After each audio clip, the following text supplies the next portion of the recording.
visit for those who are in prison, and God, the beneficiary, repays good with good. He pays good with the kingdom of God. At kung ito lamang ang pagbabasihan, kung ano ang itinuro ni Jesus, kung paano ang tao ay nakakasama sa kaharian ng Diyos, ay napakalinaw dito na sinasabing gumawa ka ng mabuti sa iyong kapwa.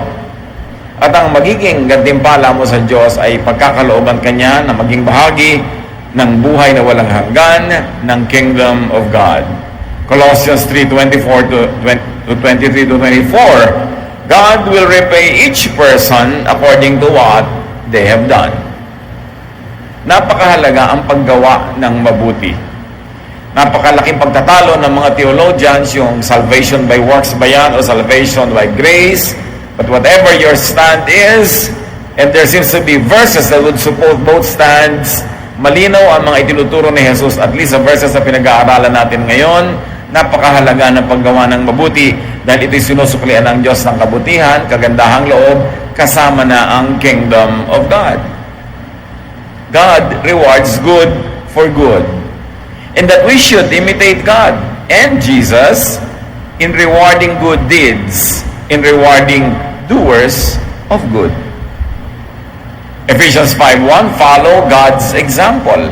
At kung ang Diyos mismo ay nagagantimpala sa gumagawa ng mabuti, tayo mga nananalig sa Diyos at sumusunod sa Kanya, ay dapat sumunod sa Kanyang halimbawa na maggantimpala din sa gumagawa ng mabuti. John 14:12, very truly I tell you, whoever believes in me will do the works I have been doing, sabi ni Jesus. Kaya ang paggawa ng mabuti, bukod sa likas sa atin sa paggawa ng mabuti, ay ginagawa mo rin bilang pagsunod sa halimbawa na ibinigay ni Jesus at itinuturo sa Biblia na ginagawa ng Diyos. Very importantly, believers of God, reward, do not punish good deeds or people who do you good, like people who give you food and drink. Meron mga nagbigay na nga sa'yo ng pagkain, pipintasan mo pa yung pagkain. Magrereklamo ka pa. Yung ba ang napala nung nagpakain, nung nagluto, nung naghain, nung nag-share? Dapat tayo maging very sensitive dahil madalas pinaparusahan natin imbes gantimpalaan yung gumagawa sa atin ng mabuti. Kaya pinakamadalas na nasasaktan natin ang ating sariling asawa, anak, magulang, kapatid, kasama sa bahay, katrabaho. Yung gumagawa sa atin ng mabuti, madalas ang nasusukli natin sa kanya hindi mabuti. Sometimes we get too familiar with people that we feel entitled to receive good things from them, that we no longer are thankful. In fact, we become ungrateful. At mahalagang pinapaalalahanan ng sarili tungkol dito. Do not punish people who give you hospitality. Like, do not overstay your welcome. Pag may nagpatuloy sa'yo ng isang gabi, tama na, umalis ka na sa second day. Liban na lang magmakaawa siya sa'yo at piliti ka magstay pa. Hindi yung pinatuloy ka na nga, ayaw mo pang umalis, pinarusahan mo siya, nagsisisi na tuloy yung tao kung bakit ka pinatuloy. Do not overstay your welcome. And if you're a guest of somebody's hospitality, help out. Kailangan tumulong ka doon sa kung nakikitira ka sa isang bahay, tinanggap ka doon, makitulong ka sa household chores. At lalo kung kakayanin mo naman, makitulong ka sa gastos. Hindi yung pagpasok mo doon, naging bisita ka na, nagkaroon sila ng among dakila dahil naging bisita ka, nakakapagsisi kung bakit ka naging bisita.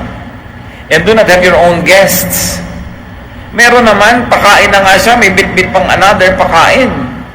Bisita mo na nga, may bit-bit pang, pwede ba ako magsama ng iba? Bisita ka na nga eh. Meron naman, kung meron kang bahay bakasyon na, naimbita mo siya sandali, biglang mamaya, pwede bang mamaya magbakasyon ako dito, isasama ko mga kaibigan ko?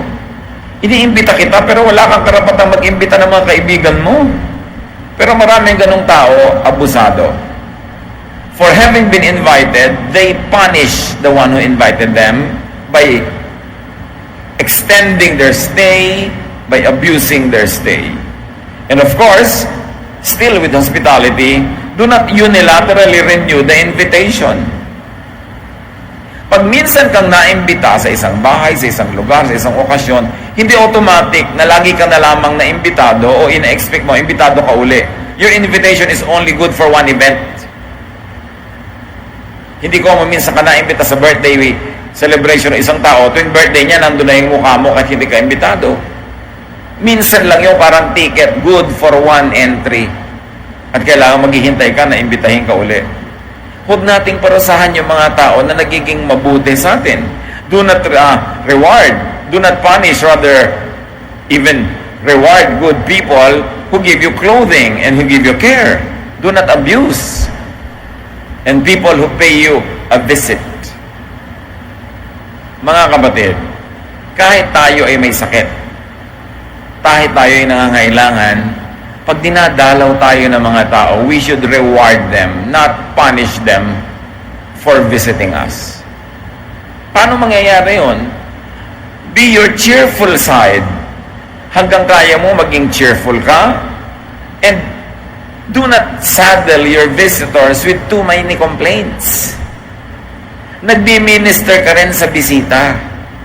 Hindi yun kukumustahin ka na lang at lagi mo na ikukwento yung sakit ng ulo mo, yung hilo mo, yung pagod mo, yung sakit mo. Hindi na makarinig ng magandang balita yung dumadalaw sa'yo. Pwede ka naman makahanap ng magandang balita. Kumusta kayo? Ay, mabuti naman, natanggal na yung hilo ko. Hindi mo lagi sabihin, kasi masakit yung tiyan ko ngayon, masakit ang paa ko. Humanap ka ng ipagpapasalamat, nakakasayang topic, para hindi naman nakakapagod kang bisitahin. Nakakapagod ka na nga, yun lang to cross the city with traffic. Pagdating sa'yo, mag-minister ka rin sa bisita. Hindi laging ikaw ang miniministeran. Kaya iba nakakapagod ng dalawin eh. Napapansin nyo ba, ang isang may sakit, minsan lang nadadalaw. At pag hindi pa siya gumaling, sa burol na niya uli ang next dalaw. Kasi nakakapagod ding dumalaw na ikaw din naman, iniagaw mo lang ng orasyon, meron ka rin nararamdaman, may problema ka rin. Tapos pagdating mo sa dinalaw mo, walang katapusang daing, walang katapusang reklamo, napakabigat ng feeling mo, napaka-negative. Ikaw din naman nangangailangan din ng pagtingin, nangangailangan ka rin ng care, kahit ikaw yung dumadalaw. Nagkataon lang na mas malakas ka ng konti kaysa sa kanya sa oras na yon, pero hindi ibig sabihin na superman or superwoman ka. So mga kapatid, pag kayo dinadalaw, isipin nyo, paano ko kaya papasayahin itong dumadalaw sa akin? Paano ko papagaanin ang kanyang loob? Hindi laging ibubuntun nyo na lahat ang mga hinaing nyo sa buhay, kaya hindi na uli kayo nadadalaw. Minister to those who minister to you. Reward those who do you good with thankfulness, with gratitude. Pasalamat. Kahit tinulungan ka at kulang pa rin, huwag sabihin kulang. Magpasalamat kang, wow, nabawasan ang mga pangangailangan ko dahil sa bigay mo, hindi yung kulang pa rin. Yung parang kahit, eto ulo ko, gusto mo, eto pa ako, etong tuhod ko, sa'yo na, kulang pa rin. Kahit anong gawin ko, kulang at kulang, so huwag na lang. Dinadala natin ang mga tao na gumagawa sa atin ng mabuti. Napakaraming mga tao, habang bata pa lang sila, mga matulungin, mababait, pero nadala, tumigas na yung puso. Nagsara na ang mga pinto ng kanilang puso sa pangdadala ng kapwa. Dapat pag may ibinibigay sa atin, laging salamat. Hindi yung kulang. Ay, kulang din lang pala, di wag na lang kitang bigyan. Reklamo din lang, di wag na lang. Luke 17:11-19. Now on his way to Jerusalem, Jesus traveled along the border between Samaria and Galilee. As he was going to a village, 10 men who had leprosy met him. They stood at a distance and called out in a loud voice, "Jesus, Master, have pity on us." When he saw them, he said, "Go, show yourselves to the priests." And as they went, they were cleansed. One of them, when he saw he was healed, came back, praising God with a loud voice. He threw himself at Jesus' feet and thanked him, and he was a Samaritan. Jesus asked, "Were not all 10 cleansed? Where are the other 9? Has no one returned to give praise to God except this foreigner?" Then he said to him, "Rise and go, your faith has made you well." So yung pinaglalakbayan ni Jesus, border ng Samaria at Galilee, border ng mga Jews at ng mga Gentiles, or ng Samaritans. They were not even full-blooded Gentiles. They were still Jews, except that in history, they were separated from mainstream Israel. Kaya mababa ang pagtingin sa kanila ng mga pure-blooded Jews. Pero dahil pare-pareho silang may ketong, never mind kung sila ay Jew o Samaritan, magkakasama na sila sa leper colony. Yung mga kuweba, mga lugar na tirahan ng mga may ketong.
At may 10 doon na nagmakaawa kay Jesus sa pagalingin sila. At sila'y pinagaling. Takbuhan na. Uwian na yung mga tao. Ang aatupagin na nila buhay nila kasi bigla silang gumaling. Isa ang tumigil, bumuelta, nagpatira pa sa harapan ni Jesus at nagpasalamat. At sabi ni Jesus, parang sa akin pakiwari, 10 ang pinagaling ko. Bakit isa lang bumalik dito? Nakita niyo mga kapatid? According to statistics, sa 10 na tutulungan nyo, isa lang ang grateful. Huwag na kayo magtaka. Yung siyam nakakalimot. Nalilimutan na nila kahit anong kabutihan ang gawin mo, na may siyam kang nagawang mabuti, 10 hindi sila nasyahan, yun lang ang tatandaan nila. They will give themselves this flimsy excuse so as not to have to be grateful. But this one, and he was the Samaritan one, hindi siya yung Hudyo. Alam niya sa mga kwento ni Jesus, laging mas mabuti pa yung mga Samaritan, mas mabuti pa yung mga Gentile kaysa sa mga Jew. Kasi yung mga Jew sa sobrang pagiging religyoso nila, akala nila entitled na sila sa lahat ng blessing.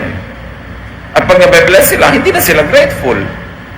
Meanwhile, itong outsider feels very grateful. At minsan, di ba, ganon?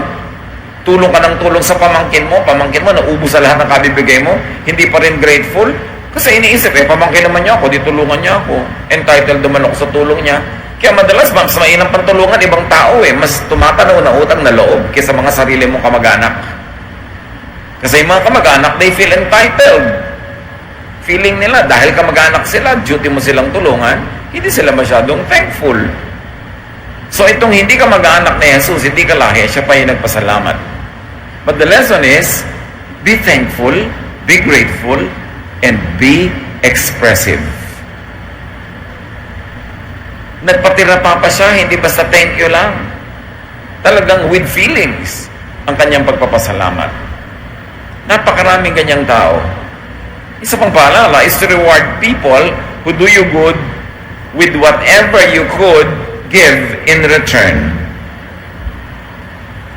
Kahit ikaw yung recipient, ikaw yung tinulungan, hindi ka pwedeng ma-zero ng pwedeng isukli. Meron at meron kang pwedeng isukli sa kabutihan na ginagawa sa iyo. Hindi sapat na thank you na lang kung meron kang pwedeng gawin, either service or something nice or something good or whatever. Laging may token ng pasalamat so that you don't end the cycle of giving, receiving.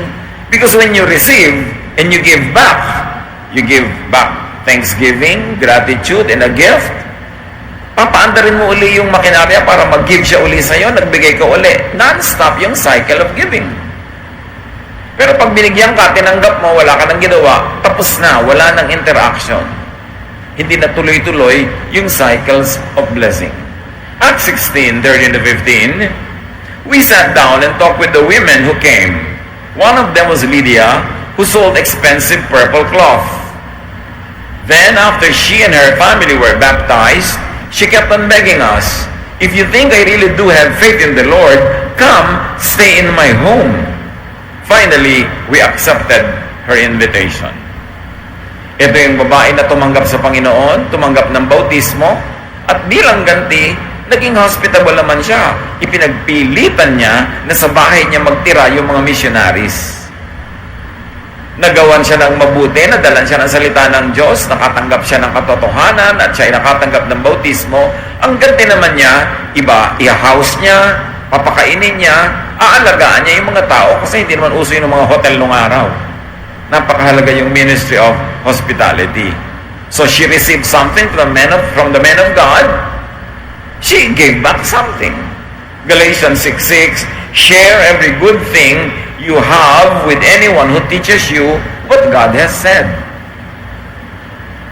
The other versions say, he who is taught should share all good things with the teacher.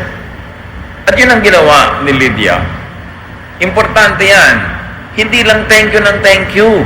Hindi ka pwedeng ma-zero ng pwede mong pangsukli. Hindi bayad yon, sukli yon. At kung isipin mo, parang pangati. Kung kayo ay lumaki sa probinsya, may mga pugad ng manok. Pag nangitlog ang manok, pwede mong kunin, pero magtitira ka ng isa. Kasi pag kinuha mo lahat yung itlog, pagbalik ng inahin, magtatampo siya, hindi na siya uli mangingitlog. Ang tawag doon, pangati. Dapat merong ganon. Kahit na yung poso, nung araw, pagkabi, ginagaod mo yung mga poso, kailangan salubungin mo ng tubig para may lumabas. Ganon din ang giving. Kailangan may ibigay ka para may lumabas. Kailangan may itira ka nun para mag-itlog uli yung manok. Hindi yung nung dumating ka, kinuha mo lahat. Wala nang natira para doon sa manok. Every good and godly person must leave something on the table for the other man or other woman. Kaya kung ikaw ay counselee, magpapa-counsel ka sa advisor, sa counselor, lalo yung mga spiritual counselors na hindi naman naniningil, walang professional fee, aba, magdala ka man lang kahit singkamas, kahit butong pakwan, mag-gift ka naman sa kanya kahit ano. Hindi yun bayad, gift yun. Kasi ang kabutihan ay sinusuklian ng kabutihan din. Pagka nagpunta ka nga sa psychiatrist, ang mahal-mahal ang bayad eh. Bakit pagka kapwa mo mananampalataya at spiritual counselor, tinitiway-tiway mo na lang? Dapat yung mga umaattend kayo ng Bible study, may nagtuturo doon, naghahanda yun ng lesson, nagpe-prepare, magbigay naman kayo ng konsuelo. Kung ano man yung meron kayo, pupunta kayo sa Bible study, magdala man lang kayo ng merienda, o abutan nyo man lang siya ng kung ano. Halimbawa, round the world ticket. Kung ano man yung meron kayo dyan, kailangan ginagawa natin yun. Hindi yun binibili mo yung service niya. Ganon ang mga makadiyos na tao. You are always continuing the cycle of giving. Nagpapapray ka, ipinapanalangin ka, magbigay ka naman ng kahit anong man lang na token, ilibre mo man lang siya kahit tao. Yung mayroon naman siyang konsuelo para lalo siyang ganahan at lalong lumakas ang loob niya sa paggawa ng mabuti. Reward those who do you good with protection from abuse or harm by others. Halimbawa, may nagpautang sa inyo, huwag nyo na ipamalita kasi uutangan din siya ng iba.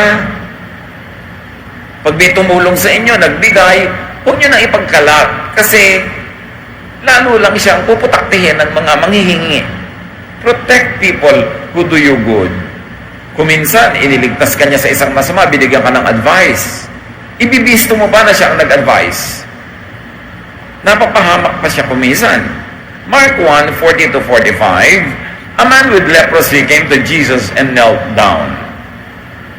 He begged, "You have the power to make me well, if only you wanted to." Jesus felt sorry for the man, so he put his hand on him and said, "I want to. Now you are well." At once the man's leprosy disappeared, and he was well. After Jesus strictly warned the man, he sent him on his way. He said, "Don't tell anyone about this. Just go and show the priest that you are well. Then take the gift to the temple as Moses commanded, and everyone will know that you have been healed." The man talked about it so much and told so many people that Jesus could no longer go openly into a town. He had to stay away from the towns, but people still came to him from everywhere. Ito, ginawa na ng mabuti, pinagaling. Sabi ni Jesus, huwag mo nang ipagmakaingay ha. Huwag mo nang ipamalita na pinagaling kita. Kung ano man ang dahilan ng Panginoon, di niya in-explain. Pero itong pinagaling, lalo ipinagdaldal ko kani-kanino na pinagaling siya ni Jesus. Ang naging bunga, nakainitan siya ng mga priest, gusto siyang ipatakip, at tapos yung mga tao nagkakagulo sa kanya, hindi naman gusto ni Jesus sa pagkaguluhan lang siya para sa pagpapagaling. Gusto niya magturo. Lumapit sa kanya para kanya maturuan. Puro pagpapagaling na lang ang agenda ng mga tao na hindi naman yan ang main agenda ng Panginoong Jesus. So, this man punished Jesus for healing him instead of rewarded Jesus for healing him. It's very important, brothers and sisters, keep confidences.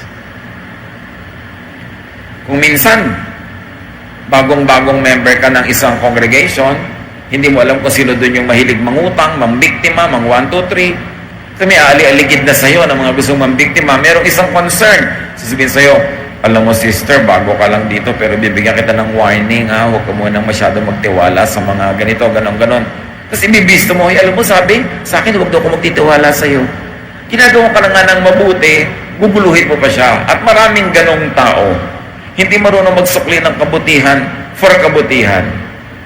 Nakakapagsisinggawa ng mabuti, kaya tuloy yung dating mabubuti ngayon, hindi na ganun kabayat, nadala na. Keep the privacy of your benefactors. Hindi lahat ng nagbibigay ay gustong i-broadcast. Yung matatalino na nagbibigay sa kapwa, hindi nila binobroadcast kasi pupuntahan sila ng lahat. Hindi naman nila kayang bigyan lahat. May magtatampo, may maiinggit. So, dapat quiet ka lang pag binibigyan ka. Hindi yung ipinahamak mo pa yung nagbigay sa'yo dahil may mga magtatampo pa sa kanya. Keep secrets. That's how you reward people who do good to you. Meron naman, pinapunta ka na nga sa bahay niya, kinupkup ka, tapos yung mata mo naninindahan, nagsa-shopping ng machichismis. At pagbaba mo sa bahay niya, wala kang gagawin kundi ipamalita sa lahat ng nalaman mo mga sikreto niya doon. Dapat hindi ka na niya pinapasok sa bahay niya. Ganun ang mga tao. Maghihingi ng trabaho, ipapasok mo ng trabaho kung kaninong kilala mo. Tapos pagka nandun, ikaw ang ichichismis, o yung pinagtatrabahuhan niya, ichichismis siya kung kani-kanino.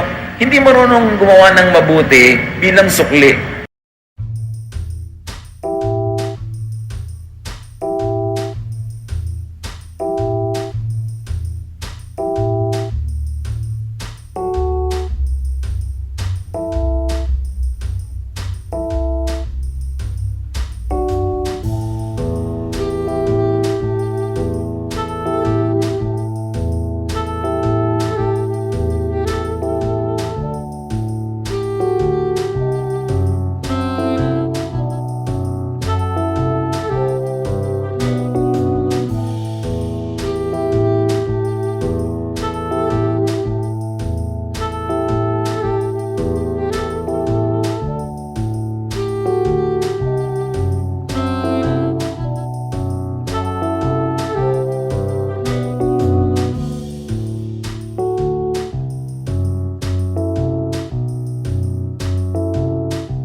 Sa kabutihan.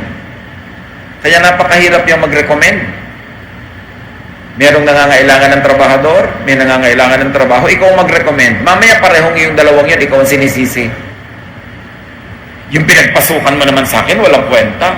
O kaya yung ipinasok mo naman sa akin, walang kwenta. Kaya yung matatalinong tao, hindi nagre-recommend. Dahil ang ending, sila sumasabit. Ito yung magkakagalit yung employer at employee, nasa gitna sila, tahimik na buhay nila, kinakaladkad. Why? They are being punished for doing something good. That is ungodly because God's justice requires that you reward those who do good. So do not punish those who do good with ingratitude, with abuse. If you borrow, return what you borrow. Pay your debt on time. Ito ang isa sa number 1 injustice sa mundo. Nangangailangan ka. Sa tindi ang oras ng iyong pangangailangan, may nagpautang sa'yo. Anong sukle? Amnesia. Yan daw pinagkaiba ng magnanakaw sa mangungutang. Yung magnanakaw, natatandaan niya ang ninakawan niya. Yung mangungutang, nalilimutan niya. yung utang at kung kanino may utang. Ganyan ba ang paggagantimpala sa taong sumasagip sa iyo sa oras ng pangangailangan, pinautang ka, tas di mo babayaran? That is evil. O kaya hindi mo babayaran sa oras. Ay siya nga pala, ito yung 1,000 pesos na inutang ko sa iyo. 1,000. 30 years ago mo na inutang sa akin yan. Dapat yan 1,900 na ngayon kung inilagay ko sa bangko. Kung pinuhunan ko yan sa pamimili at pagtitinda ng kamatsile, 5,000 na yan. Inutang mo 30 years ago, ibabalik mo pa rin sa ganung value.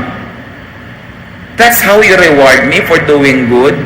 Alam niyo yung mga ganung mangungutang, hindi sila umaahon sa buhay. Ang buhay nila parang kumunoy na lubog sila ng lubog kasi hindi sila ipe-bless ng Diyos. Bakit? Hindi mo binabayaran ang utang mo. Hindi mo sinusuklian ang kabutihan ng naging mabuti sa'yo. At pag nasigil ka, galit ka pa. Kidlat ang naghihintay sa'yo. Magkubli-kubli ka pagka kumukulog kidlat dahil baka ikaw ang puntahan. Dahil sinisigil ka, nagalit ka pa, ang kapal mo naman. Samantalang nung naghihirap ka, hindi ka nahihiya. Di ba? Ngayon hindi ka masingil-singil. Do not punish those who do you good with harm or with evil. 1 Peter 3:9, do not repay evil with evil. On the contrary, repay evil with blessing. So do not return evil for good, obviously. Matthew 25:21, his master replied, well done, good and faithful servant. You have been faithful with a few things. I will put you in charge of many things. Come and share your master's happiness. Nakita niyo ang gumagawa ng mabuti? Lalong ginagawa ng Diyos ng higit na mabuti, lalong umaasenso, lalong sumasagana, kaya lalo pa nilang kayang gumawa ng higit na kabutihan. At sa paggawa nila ng higit na kabutihan, mas iba yung sukoy ang ibibigay sa kanila ng Diyos. It is a cycle of prosperity. Pero pag hindi ka marunong gumawa ng mabuti sa gumagawa sa iyo ng mabuti, it will be a cycle of poverty, a cycle of suffering. Because there is divine justice. Pagka hindi ka makaahon-ahon sa buhay, makahalata ka, baka kulang ka ng gratitude sa Diyos o kulang ka ng gratitude sa gumagawa sa iyo ng mabuti. At kung dumating ang panahon na wala nang tumutulong sa iyo, pag-aralan, baka nadala ang mga tao sa iyo. Hindi lang do not return evil for good, but all the more return good with and return good for good. Yung negative, mabuti na nga, sinuklian mo ko ng masama. Pero yung positive, yung mabuti, suklian mo rin ng mabuti. Even your spiritual leaders, kung ikaw ay choir, yung choir director mo, ikaw ay nasa Bible study group, yung teacher, yung counselor, yung leader, Hebrews 13:17, obey your leaders and do what they say. They are watching over you and they must answer to God. So don't make them sad as they do their work. Make them happy. Otherwise, they won't be able to help you at all. So pag may nagli-lead, make them happy. Don't make them sad. How do you make them happy? Give them your cooperation. Be attentive. Be obedient. Be disciplined. So you make your leaders happy. And when they are happy, they can lead better. At the end of the day, you benefit when your leaders are happy. Ganon din yun. You benefit when your parents are happy, when your spouse is happy, when your brother or sister is happy. You benefit. You make people happy and you benefit. Make them sad and you lose. Kaya iba, nasa cycle of sadness ang buhay nila because they make people sad. Those same people will make them sad as well. Or even if they did not intend to make you sad, they will not be capable of making you happy. Ang ending, sad ka pa rin. You harvest what you plant. It's a basic law of nature. When you make people happy, they or other people will make you happy. When you give to people, they or other people will give to you. So kung anong gusto mong anihin sa buhay na ito, yun ang itanim. Kasi yun ang aanihin. Do good to those who do you and others good. Pag nakakakita kayo ng taong gumagawa sa inyo ng mabuti o kayo gumagawa sa iba ng mabuti, encourage nyo. Palakasin nyo ang loob. Gawan nyo rin ang mabuti, tulungan nyo, pasayahin nyo, para lalo silang gumawa ng mabuti. Pero kung kayo ang dahilan kung dating mabait ay hindi na mabait ngayon, dating mapagbigay na rumamot na, malaking pananagutan nyo yun. Kasi kayo ang aani ng bunga. Huwag lang gumawa ng mabuti sa mabuti. In fact, outdo do-gooders. Makipagpaligsahan sa paggawa ng mabuti, hindi sa paggawa ng masama. Luke 6:38, give and it will be given you. Yan ang sabi ng Diyos. A good measure, pressed down, shaken together, and running over, will be poured into your lap. For with the measure you use, it will be measured to you. Gusto mong makatanggap, magbigay ka. Gusto mong umaapaw ang natatanggap, mag-umapaw din ang ibibigay mo. Dahil sabi ni Jesus, kung anong panukat mo sa pagbibigay, yun din ang magiging sukat sa pagtatanggapin mo. What you give, you keep. What you keep, you lose. Yun ang mga kabalintunaan ng spirituality. Give what you want to keep because God will give it back to you, full measure, shaken, running over. Umaapaw, siksik at liglig. Luke 6:32-33, if you love only someone who loves you, will God praise you for that? Even sinners love people who love them. If you are kind only to someone who is kind to you, will God be pleased with you for that? Even sinners are kind to people who are kind to them. Malinaw ang sinasabi dito ni Jesus. Kung ang minamahal mo lang yung nagmamahal sa'yo, kung ang ginagawa mo lang ng mabuti ay yung gumagawa ng mabuti sa'yo, nothing is impressive about that. Kasi kahit masasamang tao, mahal nila yung nagmamahal sa kanila. Pero dahil anak ka ng Diyos, dapat malampasan mo yon, mahal mo yung hindi nagmamahal sa'yo. At maski gumagawa sa'yo ng masama, ay ginagawan mo pa rin ng mabuti. Kasi yun ang tanim mo, yun ang aanihin mo. Importanteng maintindihan natin yun. Na magpapaligsahan sa paggawa ng mabuti, sa pagbibigay, hindi sa nakawan, hindi sa panglalamang, kundi sa paggawa ng mabuti. All the more that we should do good for good. Napakayaman ng Diyos. Napakayaman ng planeta. Napakaraming kayamanan sa mundo. Hindi lang material, kayamanang emosyonal, kayamanang spiritual. Wala dapat nasalat sa kayamanan. Wala dapat naghihikahos, nagdarahop. Pero bakit marami ang nagdarahop? Bakit marami ang naghihikahos? Siyasatin natin ating sarili sapagkat yung hindi natin tinatanggap, maaaring isa lang ang dahilan kasi hindi natin ibinibigay. Matuto tayong maging mapagbigay, mabait, mabuti, at yun din ang ating matatanggap. Ama namin, turuan niyo po kami. Siyasatin yung sarili namin para maunawa namin kung paano namin sisimulan o ipagpapatuloy yung cycle of affluence, cycle of prosperity.